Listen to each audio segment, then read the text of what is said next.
పెద్దల ఆర్ కృష్ణయ్య గారు చెప్పారు ఫీజు రియంబర్స్మెంట్ గురించి. గతంలో జరిగిన అవకతవకలను వదిలేస్తే ఈ విద్యా సంవత్సరం నుంచి అడ్వాన్స్గా బ్యాంకు ఖాతాలో డబ్బులు రెడీగా పెడుతున్నాం. ప్రతి సంవత్సరం 2400 కోట్ల రూపాయల ఫీజు రియంబర్స్మెంట్ అడగకుండానే మీ ఖాతాలలో వేసి ఎవరి దగ్గర మీరు చెయ్యి సాల్సిన అవసరం లేదు. పారదర్శకంగా ప్రక్షాళనతో ఈరోజు మీ ఫీజు రియంబర్స్మెంట్ను అమలు చేయడానికి ఈ ప్రభుత్వం నిర్ణయం తీసుకున్నది.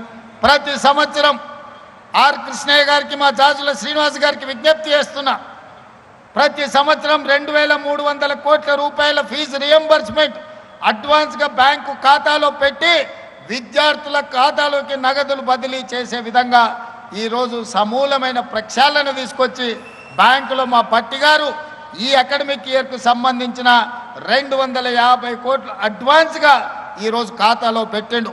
పిల్లలు కాలేజీల అడ్మిషన్లు వచ్చినెంబడే మీరు ఆన్లైన్లో అప్లై చేసుకోండి.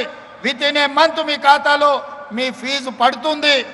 ఎవరు కలత చెందాల్సిన, ఎవరు చింతించాల్సిన అవసరం లేదు.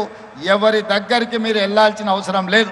ఇక భవిష్యత్తులో ఏ కాలేజ్ కూడా మీరు ఫీజులు కట్టలేదని మీ సర్టిఫికెట్లు ఇవ్వమనే అవకాశం ఏ యాజమాన్యానికి ఇవ్వము. ఈ సంవత్సరం నుంచి ప్రతి రూపాయి అడగకంటే ముందే మీ ఖాతాలో వేస్తాం. మీ ఫీజు రియంబర్స్మెంట్ను సంపూర్ణంగా అందిస్తామని చెప్పి తెలంగాణ రాష్ట్ర ముఖ్యమంత్రిగా మీకు విజ్ఞప్తి చేస్తున్నా.